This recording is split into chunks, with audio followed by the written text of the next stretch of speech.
Miss Gabaglita! With Tita Cora and Kapitana Sisa. Same, pero iba! We are number 106.7 Energy FM. Hanggang wag mong sabihing radyo. Sabihin mo! Yan, hello pa rin po sa lahat pa rin po ng mga nakatutok sa atin, Metro and Mega Manila. Isang magandang umaga po sa inyong lahat. Ako pa rin po si Kapitana Sisa. Ako naman po si Tita Cora. At ito pa rin ang Baklita sa Woo Woo Woo! Hello pa rin po sa inyong lahat din at sa mga nanonood sa atin via our social media platforms sa Luzon, Visayas, and Mindanao. Hello po sa inyong lahat dyan. And of Correct. course, yung mga nasa abroad din, diba? Kaya nga naman, hello Philippines and hello world! Oh, ganda. So boys, sa boy! Ay, nako. Hindi Lalabas yata. na! Ang alin? Ang akab ng Pilipinas! Ito ko makakaka, parang akala mo ang ganda mo. It girl ka. Hindi tigre! Ay, ang ganda oh. Patingin nga mare. Para naman ma-justify natin yung pagtawag mo sa akin ng akab. Ang ganda oh, mistisahin. Ang kinis, laking aircon. O, syempre lagi. Ah. Dahil yan sa Fuji Denso, quality Oo. above all. Ay, pero Mare, may iba ko lang ha. Yes. Imbitahan natin ang ating mga pangga kasi Oo. may social media page na po ang Baklita sa Yes. ating mga yung ating TikTok account. Ayan, yung ating Facebook page ng The Correct, Baklitas. Ayan, pwede nyo na pong i-follow. Ayan. Yes. At syempre, gaya pa rin ang aming sinabi parate at sinasabi ko, 'di ba? Sa mga susunod po ng mga linggo, araw, mamimili na po kami ng mga lucky commenter at nagfa-follow po sa amin para kayo ay mabigyan ng limited edition merch items mula sa Bingo Plus. Oo. Diba? Ayan, Ano may mga nakakaloka? nagme-message na sa akin, Mare. Oo. Bakit wala pa akong natatanggap? Hindi pa ba ako napipili? Syempre, Sabi. ibig sabihin hindi ka pa napipili kaya hindi ka pa natatanggap. Ayun. Pero, ayan, pag napili ka na, makakatanggap ka na. Sigurado yan. Oo. Ng mga masasakit na salita. Ganon. Oo, hindi natin gagawin yan. Ayan. Hello pa rin po sa inyong lahat dyan. Pero yan, may iba ko lang, Mare, ha. Ah. Isang tulog na lang ilalabas na din natin ang 4th episode. Ay! Episode ng ating Baklita sa Podcast Season 2. Oh, in fairness, totoo naman. Bukas na po yan alas 5 ng hapon. Correct. Diba? Mga bagay na kinatatakutan natin. Ikaw, ano ba ang kinatatakutan Correct. mo? Diba? Oo. At wag sanang nanunulot ng guest. Ay! Hindi natin babanggitin yan. Oo. Diba? Kung may guest kami, Huwag niyong binabraso. wag yung binabraso Diba? at inaagaw. Kasi nga naman, diba? Tapos sasabihin niyo ano kayo. Oo, akala ko ba ganun kayo kalaki? Akala ko ba malakas kayo? Oo. Tapos guest Bakit kailangan lang. mag-agaw ng guest? Diba? Bakit ninyo kunin yung mga ano sa stasyon niyo? Pero eto na nga, Mare. Kasi nakakawindang yung ganun, Diba? diba? Kung talagang malakas kayo, bakit hindi yung mga artista sa network niyo? Oo, at saka isang form ng bullying yan. Diba? Yung ganyan. Nakakaloka kayo. Grabe kayo sa pagpatol sa mga sa mga mas maliit sa inyo. But anyway, eto na nga. Kaya Mainit. natutumbahan ng... Oo. Wala. Hindi ka magsasalita ng ganyan. Hayaan mo na. Correct. Digital naman si Ate Carmi. Si Carmi Oo. Martin. Pero ito na nga, Mare, mainit-init na pinag-uusapan kahapon ang Baron Geisler. Dahil Baron Geisler nagbabala sa pagkalat ng fake news. Oo. Ayan, kailangan daw ng hustisya. Oo. Muling nanawagan sa publiko, Mare, ang kapamilya actor na si Baron Geisler na wag daw paniwalaan ang peking balita na naglabasan tungkol sa kanya. Truly. Puro kasinungalingan daw ito at na kumakalat na balita tungkol sa kanya kaugnay umano ng pag-aresto at pagkakakulong niya kamakailan lamang. Sabado yon, Feb 22. Yes, eto na nga ang chika, Mare. Ayon dun sa kumakalat na balita, Oo. Saturday daw na madaling araw, Oo. inaresto daw itong si Baron dahil Oo. nagreklamo mismo ang kanyang asawa, ang kanyang pamilya dahil daw sa kalasingan nito. Oo. Pero yung asawa din daw niya ang nagpiyansa sa kanya ng 500 piso. Diba? Parang doon palang lokohan na eh. Oo. Ngayon, Mare, Oo. nung kumalit itong balita nito, ay agad pinabulaanan ito ni Baron Geisler at marami po ang nagpatunay na si Baron Geisler po ay hindi nakulong. Totoo naman. Oo, dahil kahapon lamang, Mare, makikita sa kanyang story sa kanyang Facebook at bukod doon sa na-post niya na siya ay nagsisik na daw ngayon ng ng Legal advices. legal advice sa kanyang legal advisors. Oo. Ayan. kasama niya si Doc Nina Ridil. Kahapon. Oo. Diba nag-post nga siya, kaya si Doc Nina din nag-post din. Na, Correct. Eto fresh na fresh si Baron. Paano nga Oo. Diba? Pero ganun pa man, Mare. Alam ko, Mare, ito nangyayari na ito Oo. para atakihin tong incognito eh. Diba? Na parang tipong diba? Porket bumabangon yung tao. Tapos ika-clarify lang din natin ha. Kasi ultimo mismo, kinlaro ng asawa mismo ni Baron Geisler na si Jamie Marie Evangelista Geisler na wala pong katotohanan na siya ay, yun nga, nag-amok, nagkaroon ng gulo sa Mandawi City, Cebu. Wala pong ganong naganap. Dahil yung sinasabi po nila na si Baron ay nag-aamok, papalipad sila patungong Maynila dahil may lock-in shoot na si Baron ng incognito. Kaya napaka-imposible. Tapos kinlaro din mismo ng asawa, Mare. Yung mugshot po na kumakalat ay yung matagal na pong mugshot yun ni Baron Geisler. Kasi Mare, kapansin-pansin naman dun sa picture, meron ba tayong kopya nun? Diba? Yung inilabas na picture na yun, makikita nyo naman yung gupit ni Baron. Correct, diba?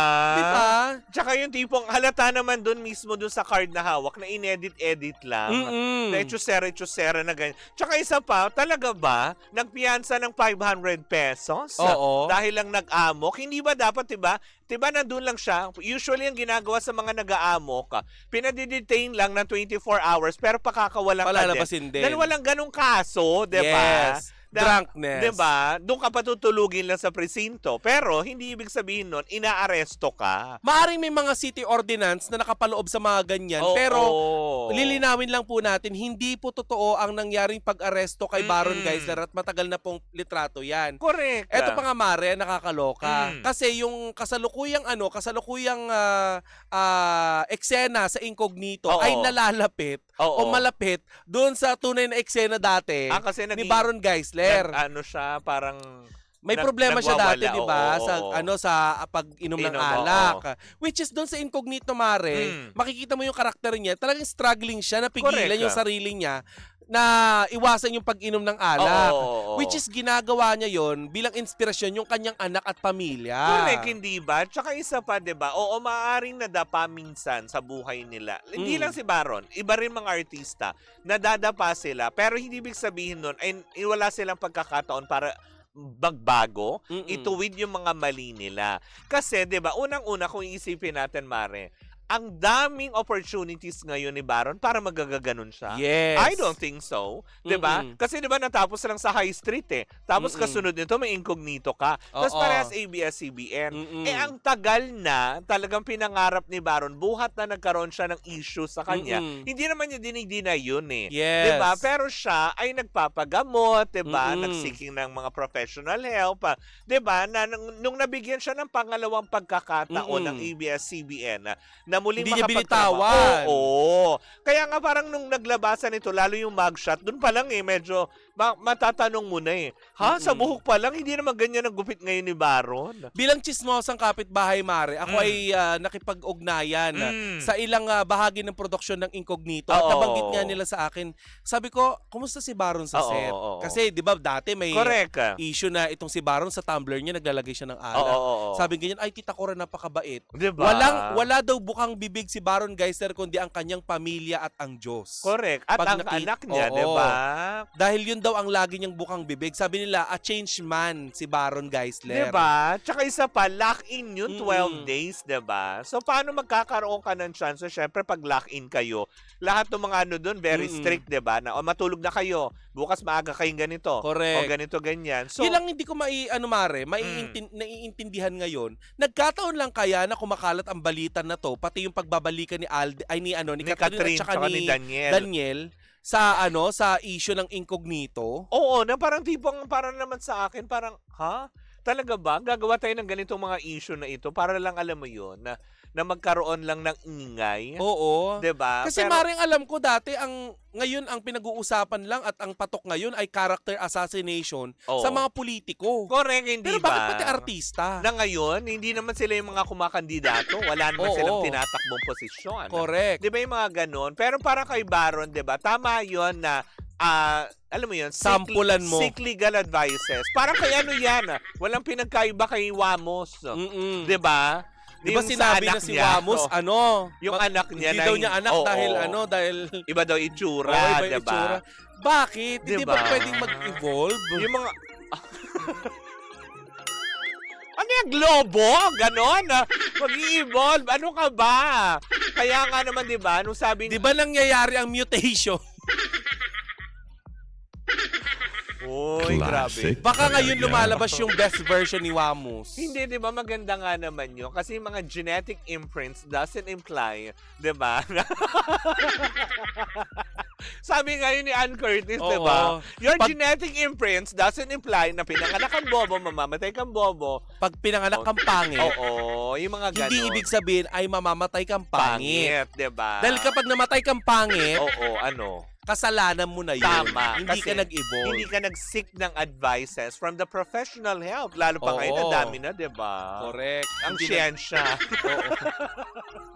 Gusto ko yung pag-evolve. Grabe ka naman. Hoy, gwapo naman si Wamos ha. Ginawa mo naman lamok yung tao, di ba? Yung tawag sa kanya. Hoy, Wamos, hello. Hi. Hoy, sumikat siya sa tawag nilang lamok ha. Ano siya, ambassador siya ngayon ng dengue outbreak? Ganon. No? hindi, grabe ka naman. Hindi. Walang kasi- malaria yung tao. Hindi, kasi diba may dengue outbreak daw ngayon sa Quezon City, di ba? Dineklara na yun ng mayora natin na si Mayor Joy Belmonte. Paano niya diniklara? May dengue. Tayo pa sa Quezon City, may dengue po, ano? Uy, baka mamaya i-persona ng grato tayo ni Mayor Joy. Love tayo ni Mayor. Nanonood siya sa atin parate. Mayor Joy, mahal na Joy mahal ka po ng Belmonte. isang kabaklaan. I love you, diba? Hindi siya nga nagpapaano, diba? Yung mga Pinoy pride, yung mga LGBT pride, diba? Sa Quezon City, Oo. sir. Tsaka siya din na nagkasal sa mga taga-LGBTQ. Oo. Diba? At saka May meron kasalang siyang bayan. meron siyang programa sa Quezon City na meron kang karapatan na magdesisyon Oo. sa pagpapa-hospital mo sa partner mo kahit same-sex Oh, kayo. diba? Yung mga ganong aspeto, dapat ganyan yung mga kino-consider Oo. nyo. Ay, nakakatulong talaga. Diba? Hindi, sa city kung saan ako nakatira, Oo, diba? ang daming mga siraan, batuhan ng Wale. putik sa mukha. Oo, kahit nga yung maayos sa kalsada sa inyo, sinisira eh. Basta sa Quezon City, no? Uy, dengue lang yung pinag-uusapan. Bakit napunta sa mga binabakbak na ano? Oo nga. Alis ngayon, matiwasay na yung daan dun sa Pandakan, ano? Hindi Grabe, pa. sinabi talaga yung city. Pwede po wag na kayo mag-away-away. Oo, hindi eh. Pwede ba? Huwag yung bakbakin yung mga maayos na daan kasi nakakaano sa abala sa traffic. Ang layo nang iniikot papunta sa kanila, ha? Totoo naman! Di ba? Bawa na kayo, yung tulay nga ng pangganon, di ba? Pag yung gate sa street namin nakasara mamaya at hindi ako makapasok, kasalanan mo to. Alam ko na, bakit hindi ka makakapasok? Oh. Kasi babakbaking na naman nila, gano'n, no, yung kalsada. Ay, hindi pwede! Oy, oh. Meron nga nakatira doon sa amin, anak daw ng ano. Ng ano? Anak daw ng mataas ang posisyon. Talaga? Oo. Talaga ba? Oo. Sa tapat ng bahay nyo? Hindi malapit sa amin, ayaw magpaparada doon sa harapan ng bahay nila kahit na parking, ano yun, parking. Oo. Talaga ba? Bakit may pangalan niya yung Ewan ko parking po. space? Oo. Ano yung buringot siya sa buhay niya? Kinaiinis Alam ko, na pero nila. alam ko may kakilala akong ano. Na? Diba yung meron din kayo doon ka-street nyo, yung buringot na abogado ba yun? Yung ngayon yung judge. Uy, Tegi Bambam na daw yung judge. Pero Pero talaga ba? Yung ginagamit abogado, pa rin- hindi? Ginagamit pa rin daw yung Ay, ano, bawal yung yun. plaka. Oo. Bawal yun, diba? Lalo pat kung yung mismong, alam mo yun, nagsaserve na ganon. But anyways, diba? Alis ka pa paano? Sige, Baron, i-go mo yan. Oo. Bigyan nyo nga ng sample. Mm-mm. Diba? Kasi nga naman, yung parang isang network na ito, diba? Siya yung unang naglabas nun eh. Proud pa Correct. sila, may logo sila, diba? Oo. Yung nilabas nila. Tapos ang ending, ang Ano bang pangalan ng page na yun? Huwag na natin ipakita. tinawag ni Baron Geister na irresponsible journalism ang tawag doon. Kasi hindi kayo nag-verify ng mga details nyo. Mm-mm. Diba? Pero alam mo, Mare, i-comment ko lang ha. Oo. Kasi nakita ko, dahil nga syempre nanonood ako ng Incognito, di ba? Oo. Tapos 4K pa Oo. yung panonood ko. Diba? Kita mo talaga sa skin ni Baron Geisler na napakalusog ngayon ng lifestyle niya. Diba? Wala walang ka-pores-pores yung Hindi, mukha. tsaka alam mong hindi siya nainom ng alak ngayon dahil alam mo yung mga mahilig mag-inom ng alak, minsan may dryness talaga sa Hindi. sa skin. Sa picture pa lang na recently uploaded, wala pang 24 hours Oo. eh. 'Di ba? Na nag-visit siya kay Doc Nina, 'di ba? Na tignan niyo, napaka-fresh ng tao para sabihin yung galing sa, 'di ba, ngarag-ngaragan, tapos inilabas piyansa 500. 500? Nakakaloka kayo. Baka hindi nyo alam kung magkano talaga ang piyansahan sa ganyan. Wala Kailangan. nagpapiyansa ng 500 pesos. Oo, lalo Utang na kung, di ba, public scandal. Pwede ba public Oo, scandal yun? Kasi ang minimum niyan usually 3,000, 5,000. Baka pa maniwala ako sa ganon. Yung parang kay Aura Briguela. Oo, 'di ba? Yun. Yung bail niya doon, magkano inabot, 'di ba? As in libo-libo din. Mm-mm. 'Di ba? Bago siya inilabas. Pero, yun nga, 'di ba? Tinuruan siya ng leksyon nun ni Meme Vice na hindi talaga niya tinulungang ilabas dahil gusto niya turuan ng leksyon. Mm-mm. 'Di ba? Pero Mare, alam mo, sumundo daw nun. Parang PA daw ni Ayon. Ah, talaga. Hindi rin siya natiis, 'di ba? Siguro. Kasi anak-anakan niya yun. Pero kahit paano ngayon, bumubuti na ang buhay. Ito mo si Aura, 'di ba? Nagsadlak din sa ganong, 'di ba? Oo. Ganong panggugulo lalo diyan sa poblasyon. Mm-mm. 'Di ba? Hindi lang, alam mo 'yan, hindi lang lugar ng kaharutan 'yan. O hindi, madalas pag madaling araw, puro nagulo. 'Di ba yung mga Oo. ganong aspeto? Sabi ni Vilma Librado, Oo. Librado, Oo. ganun talaga pag eleksyon, babakbakin na matitinong daan, tapos pag di nanalo, di Hayaan na lang. aayusin. Alam mo problema dyan sa Ang Pandakan. dami kong kilalang ganyan. Hindi. Pero sa inyo, ang tagal kasi. Ang OA Ang tagal, nun. oo. Diba? Tsaka ang problema dyan sa Pandakan, hindi yung lubak-lubak. Oo. Ang problema dyan sa Pandakan ay yung napakaraming nakapark double parking. Oo, diba? Diba may mga lugar kasi na pwedeng paradahan. May mga madadamot na power tripper na ayaw magpaparada. Diba yung mga ganong aspeto na tapat daw ng bahay nila. Pero Pag-aari pag nila. tinignan mo sa lupa nila sa title, hindi na nila sakop yun. Oo. Actually, meron ganyan nilabas yung MMDA na pamantayan. Kasi diba, from the sidewalk, at least 2 dipa, pag binuka mo yung paa mo na ganon, kung pasok ka dun sa linya, okay kang pumarada. Pero kung hindi pasok dun sa pagkakabuka ka mong ganon, ganyan sila nagsusukat dati sa San Juan eh. Nakabuka ka. Oo, talagang ganyan. Okay, pasok. Oo. Ay, pag hindi na buka ibuka ka. lahat, ay hilain to, ganon. Mm. 'Di ba? Hilain to, ikulong dun sa bodega, ganon. Doon pabuka ka. Nung hinila kasi ako, iba naman ang ginawa nilang pagbukaka sa akin. Parang 6 kagad sila. Sabi ko, wait, isa-isa lang. Kasi demolition team yun. Oo, kasi yung kotse. Dahil dati, yung kotse hindi kakasya. Diba? Reset. Makipot lang yung aking parking space. Makipot Ano? Maanggo.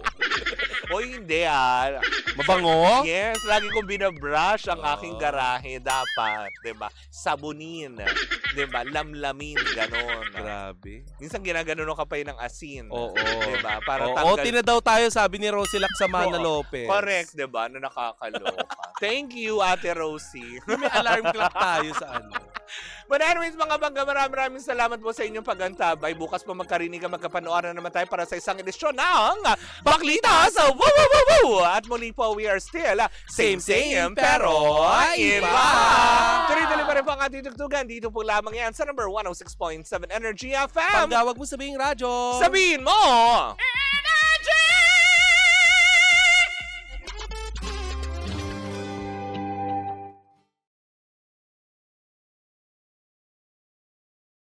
Hi Pangga! Ako po si Gandang Kara and don't forget to follow us sa lahat ng mga social media platforms namin at Energy FM 106.7 sa Facebook, sa Twitter, Instagram, YouTube, and TikTok. At samahan mo na rin ako sa aking programang Hot Stories na lagi po akong live 12 noon hanggang 3 p.m. sa TikTok Live or sa Facebook Live. Ako po nag-iisang chicks ng radyo, si Gandang Kara. Panggawag mo sabihing radyo, sabihin mo, Energy!